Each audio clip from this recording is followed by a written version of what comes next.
Welcome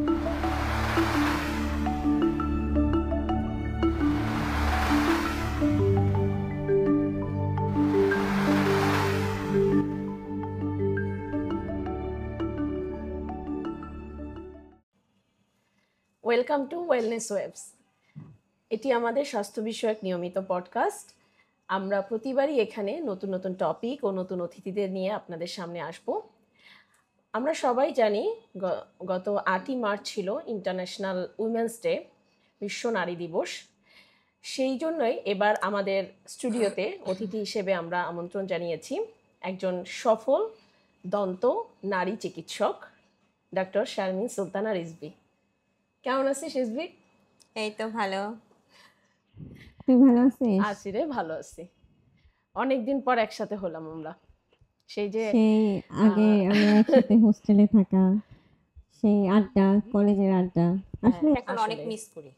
হ্যাঁ, এখন তো আসলে আমরা সবাই প্র্যাকটিসে ঢুকে গিয়েছি। হ্যাঁ, দেখা খুব কম হয়। হ্যাঁ, কথা হয় মাঝে মাঝে, কিন্তু আসলে আমাদের মনের মিলটা ছিল, সেজন্যই আজকে আমরা একসাথে। তা তো অবশ্যই। তো দোস্ত, আমি তোর কাছ থেকে আজকে আমি জানতে চাই, তুই তো প্র্যাকটিস করছিস, অনেকদিন ধরেই করছিস, তো শুরুটা বল, মানে কিভাবে চিন্তা করলি যে শুরু করবি প্র্যাকটিস? আচ্ছা, আমি আমাদের চেম্বার আমরা 4 জন, 3 জনই আমাদের ফ্রেন্ড। ওকে, মানে তোরা গ্রুপ প্র্যাকটিস করি। হ্যাঁ, আমার প্রথমেই ছিল এক ম্যাডামের আন্ডারে আমি চেম্বারে কাজ করতাম। তারপরে ওরা আমাকে অফার দিল যে আমরা একসাথে চেম্বার করলে ভালো হয়। আচ্ছা, তো আমার হাজবেন্ডও খুব ভালো জানে যে আমার ফ্রেন্ড সার্কেল মানে কেমন, তারাও সেও বললো হ্যাঁ তুমি ওদের সাথে খুব ভালো থাকবা। সেই শুরু হলো আমাদের একসাথে 10 সাল থেকে এখন পর্যন্ত একসাথেই আছি, আলহামদুলিল্লাহ। মানে আসলে একজন ডাক্তারের কিন্তু সে রুগীদের সাথে প্র্যাকটিস করবে, আবার সে কিন্তু একজন সমাজে যদি পরিচিতি থাকে তাহলে কিন্তু আমাদের প্র্যাকটিসটা আরো সুন্দর হয়, কারণ আসলে পরিচিতদের থেকেই কিন্তু আমাদের আসলে বিশ্বাস থেকে রোগীগুলো আসে, খুবই সুন্দর। আচ্ছা, এখন তুই যেমন ধর পাশ করার পরে এই যে একটা মেয়ে যে প্র্যাকটিস শুরু করবে বা একজন ছেলেও প্র্যাকটিস শুরু করবে, কি কি জিনিস মানে মাথায় নিয়ে প্র্যাকটিসটার জন্য যে মেন্টালি প্রস্তুত হওয়া, কি কি জিনিস মাথায় নিয়ে এটা চিন্তা করতে পারে যে হ্যাঁ শুরু করব আমি? প্রথমেই চিন্তা করতে হবে যে নিজেকে আমি কিভাবে গড়ে উঠিয়েছি একজন পেশেন্টকে সার্ভিস দেওয়ার জন্য। আচ্ছা, নিজের সেলফ কনফিডেন্স, সেটা হোক পেশেন্ট ম্যানেজমেন্ট, আমার ট্রিটমেন্ট কেমন হচ্ছে, যদি আমি সেলফ কনফিডেন্ট থাকি তখনই আমি চিন্তা করতে পারবো যে আমি এখন একটা চেম্বার শুরু করতে পারি এবং আমি আমার সার্ভিসটা সেভাবেই আমি পেশেন্টদেরকে দিতে পারবো। আচ্ছা, মানে রোগী আমার উপরে বিশ্বাস করতে হবে যে ওখানে গিয়ে আমি একটা সেফ জোন, আমি ভালো চিকিৎসা পাবো, ভালো একটি পরামর্শ পাবো। তো তখনই কিন্তু আমরা রুগীরাও তখন আমাদের কাছে রুগী নিয়ে আসে, বা এভাবেই কিন্তু চেম্বারটা শুরু হয়। রেফার পেশেন্টই হয়ে কিন্তু প্রথমেই আমরা যে চেম্বার দেওয়ার সাথে সাথে আমার এক্সপেকটেশন থাকবে যে আমি কালকে থেকে 5-10টা পেশেন্ট দেখা শুরু করব, তা তো হয় না, আসলে এটা হবে না।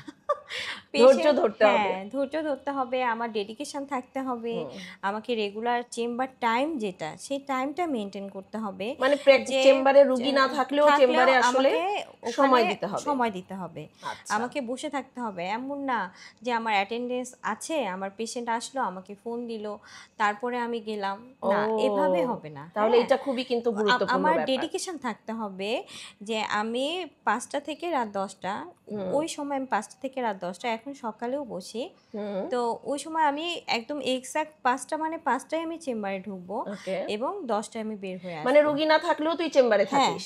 ও, তাহলে তো মনে কর যে ওই টাইমের মধ্যে যদি একজন রোগী রাস্তা দিয়ে হেঁটে গিয়ে মনে করে আচ্ছা ঠিক আছে আমি একটু এই চেম্বারে ঢুকি, তাহলে সে ডাক্তার পাবে। হ্যাঁ, ডাক্তার পাবে। এমন না মানে চেম্বার টাইম মানে আমাকে ওই টাইমে উপস্থিত থাকতে হবে চেম্বারে, এবং যে ওই টাইমে সবাই জানবে যে এই টাইমে আমি গেলে ওকে ওখানে পাবো। হ্যাঁ, সেইটা যেন থাকে। ওকে, ভেরি গুড। তাহলে এখানে কি আসলে ধর প্র্যাকটিস করার সময় একজন যে অ্যাসিস্ট্যান্ট ডেন্টাল অ্যাসিস্ট্যান্ট থাকে চেম্বারে, এটার গুরুত্বটা কতখানি, মানে একটা অবশ্যই অ্যাসিস্ট্যান্ট অনেক থাকার গুরুত্ব? মানে ইম্পর্টেন্ট মানে আচ্ছা। আমাদের ডেন্টিস্টের কিভাবে? ক্ষেত্রে যে আমরা একজনের যে কাজ করব আমাদেরকে মানে খুব কাছে এসে কাজ করতে হয়, সেটা ফিমেল হোক মেল হোক অপোজিট সেক্স হোক, যেটাই হোক না কেন, যে ডক্টর মেল বা ফিমেল পেশেন্ট এরকম হলে অবশ্যই একজন অ্যাটেন্ডেন্স জরুরি। কারণ আমরা জানি আমাদের কাজগুলো করতে একা হাতে কাজ করাটা একটু টাফ হয়ে যায়, হ্যাঁ, এটাও তো অবশ্যই। আছে। হ্যাঁ। আবার সেফটি ইস্যু আছে। হ্যাঁ, তো দুই দিক থেকে চিন্তা করলে একজন অ্যাটেন্ডেন্স স্ট্যান্ড বাই থাকলে দুই দিকেই সুবিধা। হ্যাঁ, মানে আমার প্র্যাকটিসের সময় কিন্তু সে হেল্পও করলো, আবার সে আবার একজন একজন হ্যাঁ, রুগী যে আমি কাজ করছি কি হচ্ছে সেটা আরেকজন থাকলে কিন্তু একটা একটা এখানে একটা হচ্ছে একটা কি যে একটা না, ডকুমেন্টও কিন্তু। ডকুমেন্টও, হ্যাঁ, ওকে, ঠিক আছে। তাহলে এটা আমরা বুঝতে পারলাম যে আসলে Attendance চেম্বারে জরুরি। কিন্তু অ্যাটেন্ডেন্স বা অ্যাসিস্ট্যান্ট, ডেন্টাল অ্যাসিস্ট্যান্ট খুবই Dental জরুরি। assistant খুবই জরুরি। আচ্ছা, তাও এরপর যেমন আমাদের কাছে যেমন আমার কাছে অনেক মেয়েরাই জানতে চায় যে হয়তো তারা পাশ করেছে, আছে না, মেয়েদের একটা বিয়ে হয়, সংসার শুরু করলো, তারপরে হয়তো 3 থেকে 5 বছর একটা গ্যাপ গেল, তারপরে সে শুরু করতে চাচ্ছে, এবং এই যে শুরু করতে চাওয়াটা, এটা তো আমরা খুবই অ্যাপ্রিসিয়েট করি, অবশ্যই সে শুরু করবে। তো এই যে শুরু করার সময় যে ভয় বা তখন যে একটা কিছু ভিতরে অস্বস্তি কাজ করে যে আমি এতদিন পর পারবো কিনা, এই বিষয়ে তুই কি মনে করিস? এই ব্যাপারে বলবো যে আমরা যে প্র্যাকটিস থেকে 4-5 বছর যখন একটা গ্যাপ হয়ে যায়, অবশ্যই আমাদের সেলফ কনফিডেন্স লো হয়ে যাবে, খুবই স্বাভাবিক। হ্যাঁ, তো সেক্ষেত্রে আমি নিজে হলে কি করতাম, আমি কারো আন্ডারে কিছুদিন কাজ করতাম এবং তার সাথে আমি তাকে অ্যাসিস্ট করতাম, লাগলে ওখানে আমি কিছু কাজ করলাম। যখন দেখব যে আমার কনফিডেন্স লেভেল এখন ঠিক আছে, তখনই একমাত্র আমি মানে চেম্বার দেওয়ার ক্ষেত্রে চিন্তা করব। অবশ্যই, মানে কারণ একজন পেশেন্ট যখন আমার সাথে কথা বলবে, সে কিন্তু আমার কনফিডেন্স লেভেল দেখবে এবং সে যেটা চাবে সেটা মানে ঠিক না ভুল সেটা আমি তো ডিসাইড করে দিব। অনেক সময় এসে বলে ম্যাডাম আমার দাঁত ভেঙে গেছে, আমার দাঁতটা ফেলে দিতে হবে। তো আমি তো ডক্টর, আমি বুঝবো যে তার দাঁতটা আসলে ফেলে দেওয়া ঠিক হবে নাকি ওখানে রাখা যাবে, আর দাঁতটা ফেলে দিলে কি কি সমস্যা হতে পারে, বা হচ্ছে আর দাঁতটা রাখলে কি কি সুবিধা হতে পারে, এটা যখন আমি তাকে বুঝিয়ে বলবো, সে তখনই বুঝবে যে আমার উপর তার যে বিশ্বাস বা রেসপেক্ট, তখনই সেটা বিল্ড আপ হবে। মানে তোর কথা থেকে আমি যেটা বুঝতে পারলাম যে রোগীরা এসে আমাদেরকে অনেক কিছুই বলতে পারে, এবং সেটা অবশ্যই আমরা খুব মনোযোগ দিয়ে শুনবো, কারণ ওইটা তার কনসার্নটা আমাকে শুনতে হবে, কিন্তু আমি সে কিভাবে চিন্তা করছে, এরপর আমি তাকে গাইড করব। অনেক সময় তার চিন্তাটা ভুলও হতে পারে, আবার তার চিন্তা ঠিকও হতে পারে। ও ভেরি গুড, তার মানে আমাদের রোগী ইম্পর্টেন্ট। রোগীরা এখন অনেক ইউটিউব ঘেটে অনেক কিছু দেখে অনেক কিছু বুঝে আসে, তাদেরকে আমাদের খুব বেশি এখন আর বলতে হয় না। আগে অনেক বুঝিয়ে বলতে হতো, এখন দেখা যায় যে না, এখন সে হচ্ছে নিজে অনেক কিছু জানে, সে জানে রুট ক্যানেল কিভাবে করতে হয়, কোন ম্যাটেরিয়াল ইউজ করলে ভালো। সে মানে আমাদের যে পেমেন্ট ইস্যুটা আছে সেটা একটু বলি, যে পেমেন্ট ইস্যু একটা বিগ ইস্যু, যে অনেকেই ভাবে দাঁতের ট্রিটমেন্ট অনেক এক্সপেন্সিভ। হ্যাঁ, পৃথিবী শুধু মানে এটা বাংলাদেশে তো অনেক কম, অনেক চিপ, অবশ্যই। কারণ হচ্ছে বাইরে থেকে শুধুমাত্র দাঁতে ব্যথা নিয়ে দেখা যায় যে তারা চলে আসছে, দেশে চলে আসছে, আমার অনেক আত্মীয়স্বজন বন্ধু বান্ধব আছে, দেশে চলে এসে পুরা সে ফুল যে দাঁতে তার কি কি সমস্যা আছে সব ট্রিটমেন্ট করে সে চলে যায়। আমার একজন মামা আছে, উনি শুধু দাঁতের ট্রিটমেন্ট করার জন্যই ইউএসএ থেকে আসেন, ট্রিটমেন্ট করে চলে যান। তো সেক্ষেত্রে হয় কি, আমাদের ম্যাটেরিয়াল পারচেস করতে হয় সব বাইরে থেকে, সেরকম যে এখন যেরকম ডলারের দাম বেড়ে গেছে, আমাদের ম্যাটেরিয়ালের দামও বেড়ে গেছে। কম দামে ম্যাটেরিয়াল আছে, সেটা তো আমরা ক্লিনিকে মানে আমাদের প্রাইভেট ক্লিনিকে ওভাবে আমরা ইউজ করতে পারি না। আসলে কম দামি ম্যাটেরিয়ালগুলো ব্যবহার করলে কিন্তু ওগুলার যে একটা স্থায়িত্ব, এটাও কিন্তু কম থাকে, খুবই স্বাভাবিক। তার মানে আমার একটা কম দামি জিনিসের থেকে কি এক্সপেক্ট করতে পারো, সেটাই। তার মানে বুঝতে পারলাম যেটা হলো যে ডেন্টাল ট্রিটমেন্টের খরচটা কিন্তু আসলে বেশিরভাগই ম্যাটেরিয়াল নির্ভর। অবশ্যই ম্যাটেরিয়াল নির্ভর, তারপরে এখানে চেম্বারের তাহলে এই লোকেশন। জিনিসটা যদি আমি রুগীকে বুঝাতে পারি, হ্যাঁ তাহলে কিন্তু রুগী আমাকে পেমেন্টটা ঠিক মতো করতে, অবশ্যই। তখন সেও চাইবে যে ওকে আমার ভালো ট্রিটমেন্ট একজন চাইলে ভালো patient, কিছু হ্যাঁ, খরচও করতে হবে আমাকে। অবশ্যই। কারণ হচ্ছে একজন পেশেন্ট কখন হসপিটাল ছেড়ে প্রাইভেট চেম্বারে আসবে, এটাই। কখন আসবে? যখন সে সার্ভিসটা সম্পর্কে জানবে যে না, আমি হসপিটালে কি কি ফ্যাসিলিটি পাচ্ছি আর এইখানে কি কি ফ্যাসিলিটি পাচ্ছি। স্টেরিলাইজেশন ইস্যু একটা আছে, অনেক যে বড় issues। জীবাণুমুক্ত। হসপিটাল বলতে তুই গভর্নমেন্ট হসপিটাল গুলো গভর্নমেন্ট বুঝাচ্ছিস। হ্যাঁ হসপিটাল যেগুলো বিশেষ করে, তো সেখানে মানে অনেক পেশেন্ট স্বাভাবিক আমাদের দেশের পার্সপেক্টিভে যে তারা লো যারা আর কি লো সোশিও ইকোনমিক কন্ডিশনে হ্যাঁ, যারা condition-এ আছে যারা তারা আছে, কিন্তু সরকারি হাসপাতালেই যায়। হসপিটালেই বেশি যায়। কিন্তু ওখানে এই ইয়েটা মেনটেন করাটা সো মাচ মানে স্টেরিলিটিটা আসলে ডেন্টাল ট্রিটমেন্টে, যে কোনো খুবই ট্রিটমেন্টেই জরুরি, জরুরি। কিন্তু ডেন্টাল ট্রিটমেন্টে আরো বেশি কারণ জরুরি। আমাদের মুখ দিয়ে সম্পূর্ণ বিভিন্ন শরীরে রোগের বিস্তার হয়ে সবকিছু থাকে। হ্যাঁ, যাবে। হ্যাঁ, সেটাই। যেহেতু ওইটা খুবই ইম্পর্টেন্ট। যেমন অনেকের আমার কাছে, মানে আমি জানি আমার কাছে জিজ্ঞাসা থাকে যে চেম্বার একটা দিলে পেশেন্ট আমাদেরকে ঠিকমতো পেমেন্ট করবে কিনা। তাহলে এই ক্ষেত্রে আমি যেটা বুঝতে পারলাম তোর কথা দিয়ে, তোর এতদিনের প্র্যাকটিসে, যে পেশেন্টকে যদি আমি ঠিকভাবে বুঝাতে পারি এবং রুগীকে যদি আমি বলতে পারি যে আপনার ট্রিটমেন্টটা আমি বেস্ট ম্যাটেরিয়াল দিয়ে করছি, এটার স্থায়িত্ব অনেক ভালো থাকবে, তখন কিন্তু রুগী আমাকে টাকাটা দিতে তারও ইচ্ছা করবে যে না, ওকে। তারপরেও আছে এনভায়রনমেন্ট ইস্যু আছে। ওকে, তাকে আমি ওরকম প্রাইভেট একটা রুমে তার কাজ করা হচ্ছে, সে তো সবার সামনে হাঁ করে থাকতেও একটা আইসোলেশনের ব্যাপার যেটা বলছিস তুই। হ্যাঁ, সেটা আছে। তার স্টেরিলাইজেশন ইস্যু আছে। আমরা চেম্বারে যে অটোক্লেভ মেশিন ইউজ করছি, সেখানে যে স্পাউচ দিয়ে আমাদের ইয়েটা আলাদা থাকে, আমাদের যে ইনস্ট্রুমেন্টগুলো, প্রত্যেকটা জিনিস আমাদের ওরকম মানে আইসোলেটেড করে আলাদা করে নিয়ে আসা হয়। হ্যাঁ, এবং তো এক রোগীর সাথে কিন্তু আরেক রোগী দেখা হয় না, এটা একটা অনেক বড় একটা ব্যাপার। এই জিনিসগুলো যখন সে ওইভাবে একদম পারফেক্টলি তার মনের মতো হবে, তখন তার টাকা দিতে হ্যাঁ পেমেন্ট ইস্যু তো খারাপ লাগবে না, বা সে নিজেই হয়তো হ্যাঁ। দিতে চাবে। এখন কিছু এক্সেপশন তো থাকবেই দোস্ত, এটা তো থাকবেই, অসুবিধা না সেটা। এখন যেমন ধর যে আমরা যেমন একটা কোশ্চেন আমাদের রুগীদের থেকে থাকে যে আমরা ডাক্তাররা একটু সময় কম দিই, এক্ষেত্রে তোর মতামত কি? অ্যাকচুয়ালি আমার ব্যাপারে যদি আমি বলি, আমার কিন্তু অ্যাপয়েন্টমেন্ট দিয়ে আমি পেশেন্ট দেখি। অ্যাপয়েন্টমেন্টটা এভাবে দেই, 5টা থেকে যদি আমার পেশেন্ট বুঝি যে আমার কতক্ষণ সময় লাগবে, একটা ফিলিং করতে আমার কত সময় লাগবে এবং তার সাথে কথা বলতে আমার কত সময় লাগবে, ইম্পর্টেন্ট।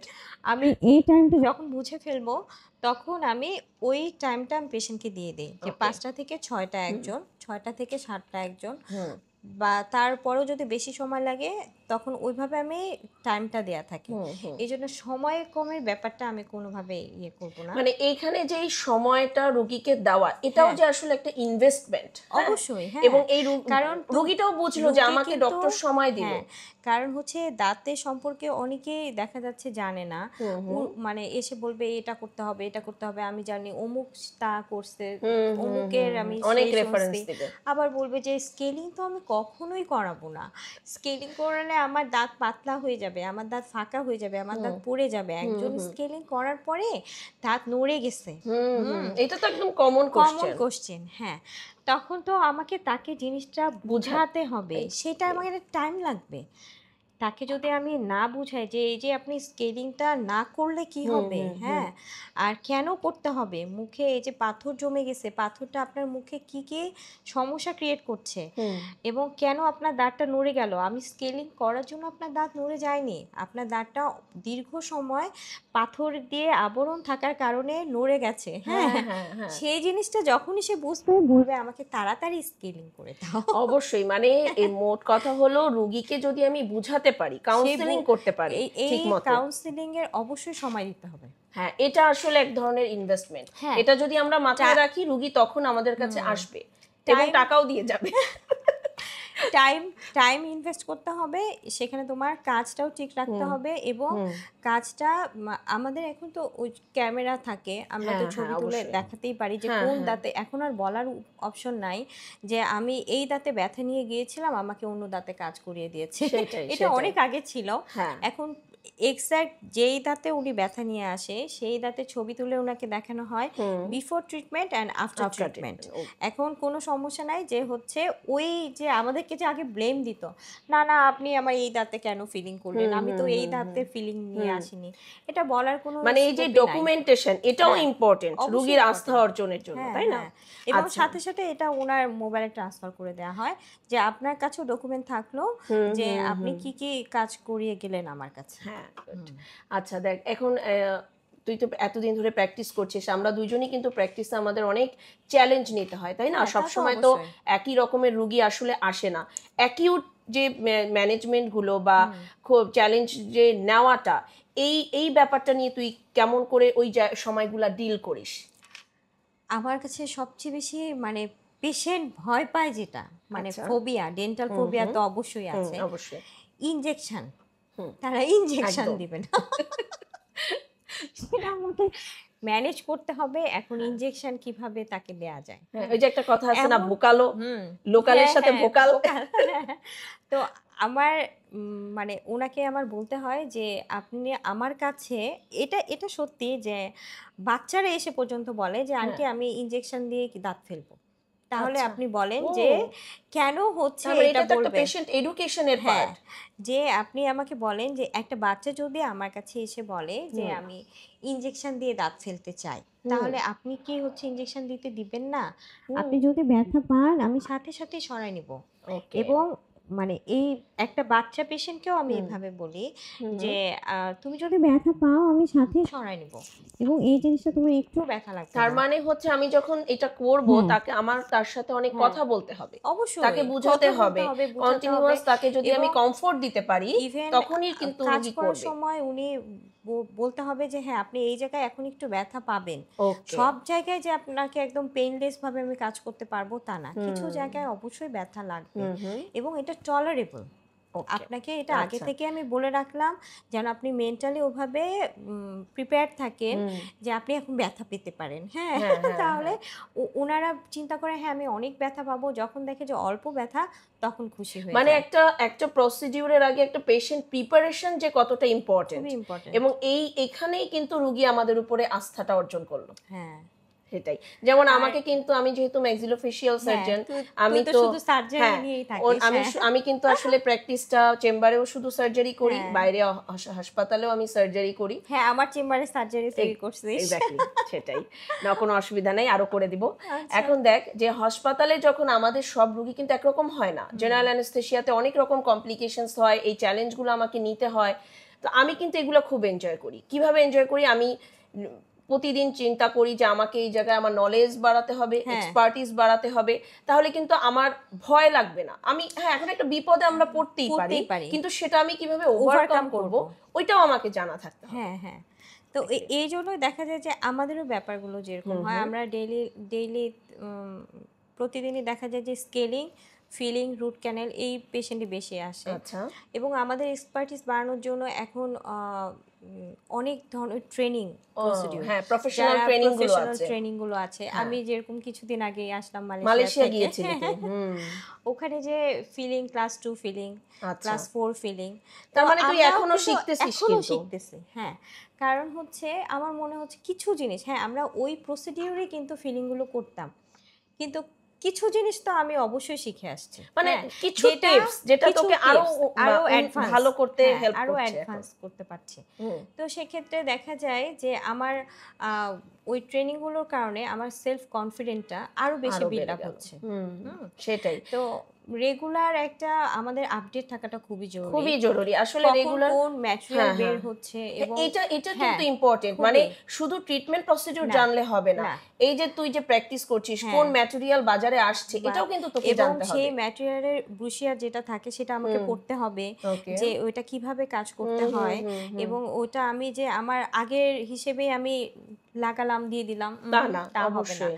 আমাকে ওই সম্পর্কে জানতে হবে হ্যাঁ, এবং কম্পেয়ার করতে হবে আগের ম্যাটেরিয়ালের সাথে, যে আসলে এটা ঠিক মতো মানে এটার থেকে এটা স্ট্যান্ডার্ড কেন, এবং এটা আমি বেশি দাম দিয়ে কিনবো কেন, মানে এটা যে আমি দিব এক পেশেন্টের কাছ থেকে তো আমি পেমেন্টটা নিব, হ্যাঁ, তখন আমাকে সেই জিনিসটা সম্পর্কে নিজের জানতে হবে, নিজের বুঝতে হবে, এবং যখন দেখবো যে না, যদি মনে হয় যে আগেরটাই আমি ভালো ছিলাম, অবশ্যই আমি আগেরটাই আবার ইউজ ফেরত করবো। যেতে হবে ওখানে। আর হচ্ছে কারণ ম্যাটেরিয়ালের ইয়েতে ওরা তো বিক্রি করতে চাবে, হ্যাঁ, সবকিছু কোম্পানি তো বিক্রি করতেই চাইবে, কিন্তু যে ডক্টর ইউজ করছে তার রোগীর ফলো আপ নিতে হবে। তাহলে আমাদেরই ডিসিশন নিতে হবে যে আমার কোন ম্যাটেরিয়াল ইউজ করলে আমি মানে পেশেন্ট স্যাটিসফ্যাকশন, পেশেন্ট কমপ্লেইন আর হচ্ছে না, হ্যাঁ, যেরকম অনেকেরই দেখা যায় যে ফিডিং করার পরে সেন্সিটিভিটি ডেভেলপ করে, এবং কেন করলো, যে যাদের অনেক বেশি এটা মানে ফেলিওর অফ ট্রিটমেন্ট অনেক কারণেই হতে পারে। আচ্ছা, হ্যাঁ, তো ওই সব ব্যাপারগুলো অবশ্যই খেয়াল রেখে আমাদেরকে আপডেটেড থাকতে হবে। আবার রোগীকে কিন্তু যদি আমরা এই কথাটা বলেও দেই যে আমি আপনাকে নতুন একটা ম্যাটেরিয়াল ইউজ করলাম, হ্যাঁ, আমি জানিয়ে দেই, হ্যাঁ, জানিয়ে দেওয়াটা কিন্তু তাহলে কিন্তু রোগীও বুঝলো যে ডক্টর আমার কাছে কিছু লুকায়নি। না না না, আমি সবই ডিসক্লোজ থাকে। এই ম্যাটেরিয়াল আমার নতুন এনেছি, আমি নতুন আপনাকে ইউজ করলাম, এবং এই ম্যাটেরিয়াল আগের থেকে অনেক ভালো, তারপরেও আমি আপনাকে বলে দেওয়ার কারণ হচ্ছে যদি কোনো সমস্যা মনে করেন আপনি অবশ্যই আমাকে জানাবেন। হ্যাঁ, তাহলে কিন্তু এই রোগীটা দেখ তোর কাছেই আবার আসবে, অন্য কোথাও গিয়ে আবার কিছু মানে বলবে এই না। আমরা 10 সাল থেকে 25 সাল চলছে, আলহামদুলিল্লাহ রেফারেন্স পেশেন্টই কিন্তু আসতেছে।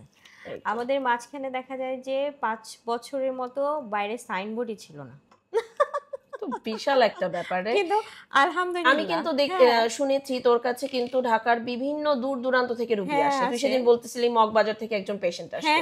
তো এই যে তুই উত্তরা প্র্যাকটিস করছিস, সে মগবাজার থেকে তোর কাছে আসছে, শুধুমাত্র এটা কিন্তু মানে তাকে আমি রেসপেক্ট করেছি, এবং সে আমার কনফিডেন্স লেভেল দেখেছে, এবং সে আমার কাছে স্যাটিসফাইড। এক্স্যাক্টলি, সেই জন্য কিন্তু দেখ এতখানি রাস্তা আসতেও তার কিন্তু অসুবিধা লাগলো না। আপনি তো আগে উত্তরায় থাকতেন, এখন অনেক দূরে চলে গেছেন, আপনি একটা কাজ করেন, ওখানে কাউকে দেখান, বলে আমি যেহেতু এতদিন পরে আপনার এখানে আসছি, সেটা আমি আসতে পারবো। আচ্ছা, তার মানে রোগীর তোর উপরে সেই ভরসা আছে। আসলে এই ট্রাস্ট বিল্ড আপটাই হচ্ছে আমাদেরকে রোগী নিয়ে আসবে, এবং রোগী পেমেন্টও করবে, এবং এই রোগী বারবার রোগী রেফার করবে, এটাই হলো মূল মন্ত্র আসলে। আচ্ছা, এখন অনেকের কিন্তু ভয় থাকে যে রোগী আসবে, তো এই ব্যাপারটা মানে তুই কিভাবে দেখিস যে রোগী আসবে, তো এই ভয়টাই থাকে? মানে এই ভয়টা থাকবে না তখনই যখন সে সেলফ কনফিডেন্ট থাকবে। সেটাই, মানে আমি কি প্র্যাকটিস করছি, আমি কতটুকু জানি, আমি কতটুকু পেশেন্টকে দিতে পারবো, আমি কতটুকু পেশেন্টের সাথে কথা বলতে পারবো, আমার টাইম ম্যানেজমেন্ট, আমার ট্রিটমেন্ট প্রসিডিওর সবকিছু সম্পর্কে যখন আমার একটা ক্লিয়ার কনসেপ্ট থাকবে, তখনই একমাত্র আমি ভয় পাবো না। ভয় আমরা কখন পাবো? যখন আমি একটা জিনিস সম্পর্কে জানবো না, বুঝবো না, তখনই আমাদের ভয় লাগবে। যখন আমার ক্লিয়ার কনসেপ্ট থাকবে, কখনোই ভয় লাগবে না। আর না, আমাদের একটা টেন্ডেন্সি আরো ডেভেলপ করতে হবে, যেটা হলো রোগী রেফারেল, যে আমি যে পর্যন্ত পারছি আমি সেই পর্যন্ত ট্রিটমেন্ট দিলাম, বাকিটার জন্য আমি আপনাকে এক্সপার্টের কাছে পাঠাচ্ছি। হ্যাঁ, তবে এটা আমার মানে আমরাও সব সময় করি, যে আমরা হচ্ছে আঁকা বাঁকা দাঁত সোজা করার যে ট্রিটমেন্ট, আচ্ছা, মানে অর্থোডন্টিক ট্রিটমেন্ট যেটা, সেটা যখন আমি এই কাজ করি না, আমার চেম্বারে এক্সপার্টিস আরেকজন আছে, তখন আমার ওই পেশেন্টকে আমি বলে দেই যে আপনার জন্য আরেকজন ডক্টর আছে, সে এটাতে এক্সপার্ট, আপনার এই কাজটা উনি করে দিবে, এটার জন্য আপনার পেমেন্ট এরকম লাগবে, উনি এসে কাজ করবে, এভাবে আসবেন, ও সমস্যা নাই, আমি স্ট্যান্ড বাই ওখানে থাকবো, আমি ওখানে থাকি। আচ্ছা, আচ্ছা, এটা এমন না যে হচ্ছে ওর কাছে আমি পেশেন্ট দিয়ে আমি অন্য রুমে পেশেন্ট দেখছি, না, এটা আমার পেশেন্ট, আমাকে তার সাথে উপস্থিত থাকতে হবে, সে তাকে চিনে না। হ্যাঁ, তো হচ্ছে খুব ভালো পয়েন্ট। হ্যাঁ, আমি হচ্ছে সব সময় নিজে থেকে, কারণ পেশেন্ট তো আমাকে ভরসা করে তার কাছে দেখাচ্ছে, অবশ্যই সে তাকে চিনে না। হ্যাঁ, তো তার উপর ভরসাটা তখনই আসবে সে যখন ওভাবে কাজ করবে, সে তখন বুঝবে, যে পেশেন্ট বুঝবে যে আপু কেন ওনার কাছে আমাকে রেফার করছে। হ্যাঁ, যখন এটা হয়ে যাবে তখন, কারণ সব কিছুই যে আমি জানবো, আমি পারবো, এটা কোনোভাবেই সম্ভব না। সেটাই। তারপরে দেখ যে এরকম আমাদের কিন্তু এখন একটা বিশাল বড় থাকে চেম্বার প্র্যাকটিসের আগেই অনেকেরই মাথার মধ্যে আমাদের থাকে যে চেম্বারের প্রচারটা কিভাবে হবে। আচ্ছা হ্যাঁ, এখন এইটা কিন্তু এখনকার যুগে হ্যাঁ হ্যাঁ সোশ্যাল মিডিয়া প্ল্যাটফর্ম কিন্তু আমাদেরকে অনেক বড় হেল্প করে। আমি বলবো তুই কিভাবে করিস একটু আমাকে যদি বলিস। আমি মানে অ্যাকচুয়ালি আমাদের যেহেতু একটা লং টাইম প্র্যাকটিস টাইম চলে অবশ্যই, হয়ে হ্যাঁ, গেছে হ্যাঁ। আর কি আমাদের এটা কিন্তু অনেক বড় ম্যাটার, কতদিন প্র্যাকটিস করছে। প্র্যাকটিস করছি হ্যাঁ তো আমাদের রেফারেন্স পেশেন্টই বেশি আসে আর ফেসবুক বলি হ্যাঁ যে ফেসবুক বলি ইউটিউব বলি মানে ডিজিটাল মার্কেটিং যেটা হ্যাঁ, হ্যাঁ, আমি কিছু ছোট ছোট পেশেন্টদের জন্য টিপস যেটা ভিডিও আকারে আমি আমার পেজে দেই ওকে। হ্যাঁ সেটা অনেকেই প্রেফার করে হ্যাঁ তো ওইভাবে অনেকে নক করে ওইভাবে আসে মেইনলি হচ্ছে রেফারেল পেশেন্টই বেশি আসে মেইনলি হলো আমার কাজের যে এতদিনের এক্সপেরিয়েন্স থেকে আমার কাছে আমার যে একটা গুড উইল আমি তৈরি করলাম এতদিন বসে, এটা একটা ইম্পর্টেন্ট। অবশ্যই আর হচ্ছে সাথে এখন সোশ্যাল মিডিয়া প্ল্যাটফর্মগুলো আমরা সবাই ব্যবহার করতে পারি। যে তুই যেটা বললি ছোট ছোট টিপস নিয়ে অ্যাওয়ারনেস ভিডিও তৈরি করে নিজের পেজে দিয়ে দেওয়া যায়, এটা খুবই মানে হেলদি একটা মার্কেটিং যে কেউ করতে পারে। অনেকেই হচ্ছে এটাতে উপকারও হয় যে আমার কাছেও আসতে হতে হবে না এরকম।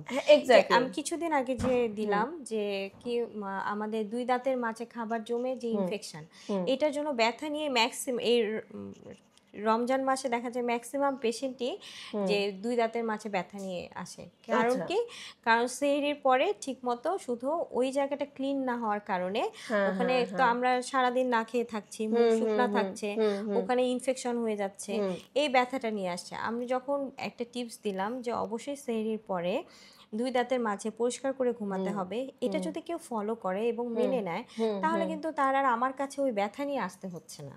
হ্যাঁ, তো এই টিপসটা যদি সে তোর ভিডিও দেখে জেনে নিল তাহলে কিন্তু তার আসতে হলো না, সেও উপকৃত হলো। এই পেশেন্টটাই কিন্তু পরবর্তীতে তার অন্য কোনো দাঁতের প্রবলেম নিয়ে তখন তার মাথায় কাজ করবে, আচ্ছা ঠিক আছে ওই ডক্টরের কথা শুনেছিলাম ওনার কাছে আমি আবার যাই। সেটাই সিম্পল ট্রিক্স, তার উপকার হলো আমারও হলো। এক্স্যাক্টলি। আচ্ছা, এখন দেখ যে চেম্বার যে আমরা এই যে দেই, চেম্বারে যে ডেকোরেশনের ব্যাপারে একটা সবার ভিতরে একটা ইয়ে থাকে যে অনেক টাকার ডেকোরেশন করে এরকম মনে হয় অনেক রুগী আসবে, বা কেউ মানে ডেকোরেশনটা নিয়ে যে একটা ছোটখাটো একটা ডায়লেমা থাকে, সেটা আমার মতে হচ্ছে ডেকোরেশনটা এমন হওয়া উচিত যে একটা পেশেন্ট যখন মানে প্রাইভেট চেম্বারে ঢুকবে তখন যেন সেই এনভায়রনমেন্টটা পায় যে তার ভালো লাগার কাজ করে। সেটা যে অনেক বেশি এক্সপেন্সিভ হতে হবে তা না, খুব সোফা, এটা আমার জাস্ট আমার পার্সপেক্টিভে যে জাস্ট একটা সোফার এনভায়রনমেন্ট যেখানে হচ্ছে কোনো মানে অনেক হিজিবিজি সাজানো গুছানো এত না, জাস্ট ওয়ার্ম একটা এনভায়রনমেন্ট, জাস্ট ওয়ার্ম, মানে যেটা কিনা তাকে মানসিক প্রশান্তি দিবে। হ্যাঁ, একটা স্যাটিসফ্যাকশন যে হ্যাঁ আমি এখানে ঢুকে আমার ভালো লাগা কাজ করে। হ্যাঁ, বিশেষ করে প্রাইভেট ক্লিনিকে এটা একটু দরকার। মানে এটা কিন্তু করাটা আমার মনে হয় খুব বেশি কঠিন কিছু না। আমরা কি বললাম যে অনেক বেশি এক্সপেন্সিভ যে অনেক কিছু করতে হবে সেরকম না, যে খুব কম ইয়ের মধ্যেও আমরা পারি। আমরা বাসা যেরকম গুছিয়ে রাখি না, বাসায় একজন গেস্ট আসলে আমরা আগেই খুব সুন্দর করে বাসা গুছিয়ে রাখি। কেন রাখি? কারণ গেস্ট যেন ঢুকে মানে তার ভালো লাগার জন্য। তো আমার চেম্বারে একজন আসবে, তারও তো ভালো লাগা কাজ করতে হবে। হ্যাঁ, তাহলে এটা এইটাই যে আসলে আমরা একটা মানুষ আমাদের কাছে আসছে, ঢুকেই যদি তার মনটা ভালো লাগে, সেই জায়গাটার প্রতি একটা তার একটা এখানে কিন্তু ক্লিনলিনেস যেটা পরিষ্কার পরিচ্ছন্নতা কিন্তু অনেক বড় ইম্পর্টেন্ট। তারপরে তার ঢুকে মনে হলো যে ঠিক আছে এই জায়গাটাই আমার ভালো লাগছে, এই যে মানসিকভাবে সে ভালো ফিল করলো, এই জায়গাটাতে কাজ করতে পারলে আমার মনে হয় খুব এক্সপেন্সিভ কিছু না, কিন্তু আমরা খুব কম খরচেও সুন্দর একটা ডেকোরেশন করে ফেলতে পারি গোছানো ভাবে। খুবই মানে ভালো লাগতেছে অনেকদিন পর তোর সাথে এই যে প্র্যাকটিস রিলেটেড গল্প করতেছি না, মনে হচ্ছে যে এখন নিজেরও অনেক কিছু আরো ইমপ্রুভমেন্ট হবে এখান থেকে। আমি আর তুই 15 বছর, আমি প্রায় 10 বছর ধরে প্র্যাকটিস করতেছি, বুঝছিস? তাহলে ধর নতুন একটা আমি মেয়ের কথাই বলি, হ্যাঁ, যেহেতু আমরা এটা বিশ্ব নারী দিবস উপলক্ষে একটা স্পেশাল এপিসোড হচ্ছে, তো ধর একটা মেয়ে নতুন এখন সে চিন্তা করছে যে প্র্যাকটিস শুরু করবে, তাহলে তার সে কি চিন্তা করে বা কিভাবে সে প্র্যাকটিসটা শুরু করতে পারে? প্রথমেই সে চিন্তা করবে বা যে এই যে রুগী মানে আসা নিয়ে যে একটা রুগী ভয় আসা থাকে নিয়ে যে যে চেম্বারে ভয়টা, রুগী আসবে হ্যাঁ, কিনা নতুন সে চেম্বারে। যখন একটা মেয়ে যখন চেম্বার দিবে হুম, তো অবশ্যই তার তো অ্যাটেন্ডেন্স থাকবেই। হ্যাঁ হ্যাঁ হ্যাঁ, তো অনেকেই চিন্তা করে ওই যে যেটা বললাম যে চেম্বারে পেশেন্ট আসলো তারপরে আমি গেলাম, এটা হ্যাঁ, হবে না। এটা হবে না। চেম্বার টাইমে তোমাকে ওই টাইমটা তাহলে মানে চেম্বার প্রথম টাইমে মার্কেটিং পলিসি হলো চেম্বার টাইমে চেম্বারে থাকতে চেম্বারে হবে। থাকতে হবে এবং তোমাকে ধৈর্য ধরতে হবে হুম যে তুমি আজকে বসলা, 2 দিন 5 দিন 10 দিন গেল, হুম তোমার পেশেন্ট আসলো না, হুম তুমি অধৈর্য হয়ে চলে গেলা বাসায়। হুম হ্যাঁ, হুম এটা হুম, করা যাবে না। করা যাবে না। তোমাকে অবশ্যই ধৈর্য ধরে চেম্বার টাইমে চেম্বারে উপস্থিত থাকতে হবে। মানে এটা কিন্তু আজীবন ফলো করতে হবে। হ্যাঁ, আজীবন। কারণ হ্যাঁ, এই যে তুমি এখন শুরু করেছো, তার হুম মানে যে তুমি ২, ৪, ৫ বছর চেম্বার করলা, তারপরে তুমি আর করলা না, সেটা না। আমাদের খুবই এটা স্লোলি প্রসেস, হুম যেটা তোমার শুরু হবে দেরিতে, হুম কিন্তু হুম এটা লং টাইম। যতদিন তুমি হুম বেঁচে থাকবা, যদি তোমার মানে ফিজিক্যালি তুমি ফিট থাকো, হুম। তাহলে ততদিন তুমি একটা গুড প্র্যাকটিস করে যেতে পারবা। হ্যাঁ, নির্দিষ্ট টাইমে নির্দিষ্ট নি- চেম্বারে থাকতে হবে। থাকতে এছাড়া হবে আশেপাশে যে সোসাইটি আছে সবার অবশ্যই। সাথে হ্যাঁ, ভালো রিলেশন রাখতে হ্যাঁ, হবে। মানে হ্যাঁ, আমাদের কমিউনিটিটাই আমাদেরকে পেশেন্ট, মানে কারো যদি আমার পরিচিত একজন আছে, হুম হুম তাতে ব্যথা হলো, সে আমার সাথে যদি সম্পর্ক ভালো না থাকে, চট করে আমার কথা কিন্তু তার মাথায় আসবে না, হ্যাঁ, এটাই খুব স্বাভাবিক। সেটাই। আরেক আমাদের কমিউনিটির সাথে খুব ভালো হুম রিলেশন বিল্ড হুম আপটা হুম। খুবই জরুরি। আরেকটা যেমন ধরো যে তোমাকে যদি কেউ ফোন করে কিছু হেল্প চায়, সে হ্যাঁ, ব্যাপারে যেন আমাদের মানসিকতাটা এমন কনসার্ন। থাকতে হবে হুম হুম যে হুম হ্যাঁ, আমি ওভার ফোনে তাকে যদি একটা ওষুধেও বলে দিয়ে বা একটু টিপস বলে দিয়ে তাকে হেল্প করতে পারি, এটাই কিন্তু রুগী আবার হ্যাঁ, পরবর্তীতে সেও আসবে, সেও চিন্তা অন্যকে করবে নিয়েও আসবে। যে না, আমি আমার ওই বিপদের সময় বা আমার হুম, দাঁতের ব্যথা তো প্রচন্ড প্রচন্ড ব্যথা, ব্যথা। হ্যাঁ কোনোভাবেই টলারেট করা যায় না। হ্যাঁ ওই হ্যাঁ। টাইমে যদি একজন মানে ফোনে সেই রিলিফটা পায়, হুম মানে হুম ইনস্ট্যান্ট রিলিফ হুম যেটা, হুম হ্যাঁ, অনেকেই আমরা যে শুধুমাত্র পেইন কিলার খেলে দাঁতের ব্যথা ভালো হয়ে যায়, ব্যাপারটা হুম সেরকম হুম না। আবার হচ্ছে এক একজনের ফিজিক্যাল কন্ডিশন, হেলথ কন্ডিশনের উপর হুম ডিপেন্ড করেও আমাদেরকে পেইন কিলারগুলো দিতে হয়। হুম তো হুম এটা জেনে দিতে হয়। আমরা ফার্মেসিতে যে ওষুধ খেয়ে ফেললাম, রোলাক, হুম, সবাই নাম জানে যে রোলাক। সবাই হ্যাঁ কিন্তু রোলাক সেটাই। তো অনেকেরই দেয়া যাবে না। হুম হ্যাঁ? হুম সেটা তো হুম আমরা আর বুঝি না। হুম তো যারা আমার কাছে ফোন করে এই অ্যাডভাইসটা পাবে, হুম যারা হুম নতুন চেম্বার শুরু করবে, হুম তাদেরকে এটাও মাথায় রাখতে হবে, চেম্বারে টাইম দেওয়ার পাশাপাশি আমরা কমিউনিটি, আশেপাশে সামাজিক যে সোসাইটি আছে, হুম হুম সবার সাথে আমরা যোগাযোগটা খুব ভালো রাখবো। হুম এবং যারা আমার কাছে ফোন করে কোনো অ্যাডভাইস চাবে যে হুম ডেন্টালের এই প্রবলেম, হুম হুম তাদেরকে আমি যতটুকু আমার পক্ষে সম্ভব ওভাবে আমি হেল্প করব। হুম হুম এবং এখন যেটা সবচেয়ে ভালো platform, digital platform. Digital platform. হ্যাঁ, সেখানে আমি হচ্ছে আমার ছোট ছোট টিপস দিব। চেম্বারে একটা পেজ চেম্বারে খুলে একটা পেজ সেখানে খুলে দেওয়া সেখানে যায়। টিপস দেওয়া যায়। হুম পেশেন্টের কনসেন্ট নিয়ে আমরা হচ্ছে তার যে সেই ট্রিটমেন্ট কি কি করা হলো, ট্রিটমেন্টের আগের সেটা এবং পরের রিভিউ ছবি দিতে রিভিউ পারি। দেয়া। হুম হ্যাঁ, রিভিউ দেয়া যে পেশেন্টের আগে এই অবস্থা ছিল, পরে এই হুম অবস্থা। হুম সেটা অবশ্যই পেশেন্টের এছাড়া কনসেন্ট বিভিন্ন নিয়ে করা। ফেসবুকের কিন্তু গ্রুপ আছে। তারপরে গ্রুপ হ্যাঁ, আছে, হ্যাঁ, বিভিন্ন কমিউনিটি গ্রুপ আছে। কমিউনিটি ওখানে গ্রুপ যদি আছে। আমরা একটু আর কথা বলি, নিজেরা কথা অ্যাক্টিভ বলি, থাকি। অ্যাক্টিভ হ্যাঁ থাকি। ওখানে আমার নিজের পরিচয় দিলাম। হ্যাঁ আমি এটা হচ্ছে কি কি কি এখানে করি সেটা সার্ভিস, জানলো সবাই। হ্যাঁ, কি কি সার্ভিস দেয়া হলো, হুম এবং তাদের বিপদে আমার ফোন নাম্বার দেয়া থাকলো। আমি হ্যাঁ সেই হ্যাঁ হ্যাঁ ফোনও রিসিভ করে তাদেরকে হেল্প হেল্প করলাম। করলাম। তো এই জিনিসগুলো হলে মনে হয় যে একজন মানে যারা শুরু করবে, হুম যে হুম চেম্বার শুরু করবে নতুনদের জন্য, হুম তাদের জন্য সুবিধা হয়।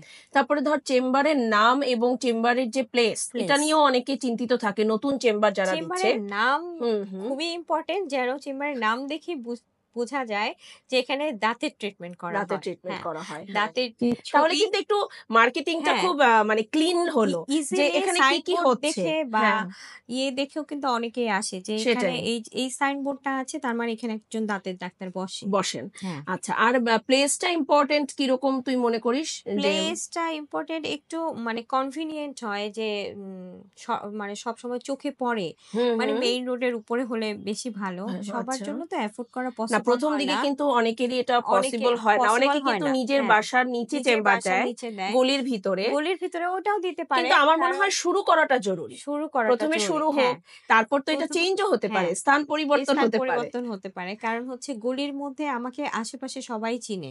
হ্যাঁ, এটা হ্যাঁ, কিন্তু ইম্পর্টেন্ট। আমি যে বাসায় থাকি ওখান আমার থেকে আমি একটা আশেপাশে গ্রুপ অফ গ্রুপ পেশেন্ট পুল করে নিলাম, হ্যাঁ, হ্যাঁ। তারপরে আমি মেইন তারপর রোডে আমি গেলাম। মেইন রোডে গেলাম। হ্যাঁ, মেইন রোডে আমার কেন যাওয়া? কারণ হচ্ছে তখন আমার মানে পরিচিতিটা আরো প্রসার আরো হলো। প্রসার হলো। হুম। হ্যাঁ, এটা তো এইজন্য হচ্ছে প্লেসটাও ইম্পোর্টেন্ট অবশ্যই। আর অবশ্যই নামটাও ইম্পোর্টেন্ট। হ্যাঁ সেটাই। যাক এইসব দোস্ত, দিকে আজকে খুবই খেয়াল ভালো রাখলে লাগলো। মানে একজন নতুন যে হ্যাঁ, প্র্যাকটিশনার সে খুব ইজিলি তোর সাথে আজকে কথা বলে কিন্তু এতদিন প্র্যাকটিস করছি, কিন্তু তারপরেও কিন্তু কিছু ব্যাপার আমারও আজকে অনেক কিছু ক্লিয়ার হলো। হ্যাঁ, তো আসলে আমাদের এই যে যে প্রতিদিনের চর্চা, এই চর্চাটা কিন্তু আমাদের সবসময় রাখতে হবে, এবং এর সাথে এই যে সবার সাথে সম্পর্ক ভালো রেখে আমরা নিজেদের প্রচার করে একটা ছোট চেম্বারও কিন্তু একসময় একটা নির্দিষ্ট সময় হ্যাঁ, পরে গিয়ে সেটা বড় হবে, এবং এই ধৈর্যটা আমাদের রাখতে হবে। অবশ্যই ধৈর্য খুবই ইম্পর্টেন্ট। সেই ধৈর্য খুবই পেশেন্স। ইম্পর্টেন্ট। আচ্ছা, ঠিক আছে। আহ, আসলেই মানে ওই টাইমগুলো আসলে অনেক মিস করি যে সাপোরোর। আমরা সাপোরোতে হুম, একসাথে সব দুষ্টুমি, আমাদের পিকনিক টাইম। পিকনিক টাইমগুলো ও আসলে কিন্তু খুব ভালো হ্যাঁ, ছিল। খুবই। আর পিকনিকে কিন্তু আমরা কি খেলাধুলা, গান বাজনা, আমরা তো অনেক নাটক কিছু সবকিছু হ্যাঁ, হতো। ওই যে যে স্পোর্টস এ ইয়েতে সবকিছু খুব ভালো ছিল। আসলে রে সেই দিনগুলো আসলেই মজার। আবার আমরা গেট টুগেদার করব হ্যাঁ, ইনশাআল্লাহ ইনশাআল্লাহ সবাই ঠিক মিলে আছে। একসাথে। এবার ২ জন না আরো আরো আরো অনেকজন। আরো সবাইকে নিয়ে। সবাইকে নিয়ে। সেইটাই, সেইটাই। সেটাই ভালো হবে। ঠিক আছে রে দোস্ত, ভালো থাকিস। ঠিক দেখা আছে, হবে রে তুইও আবার। ভালো হ্যাঁ, থাকিস। ওয়েলনেস ওয়েব আমাদের নিয়মিত স্বাস্থ্য বিষয়ক পডকাস্ট। আমরা এখানে প্রতিবারই নতুন নতুন অতিথি এবং নতুন টপিক নিয়ে আপনাদের সামনে আলোচনা করব। আমাদের ভিডিওতে অবশ্যই লাইক দিবেন, চ্যানেলটি সাবস্ক্রাইব করবেন এবং বেল বাটনে ক্লিক করবেন যাতে সব নোটিফিকেশন পেয়ে যান।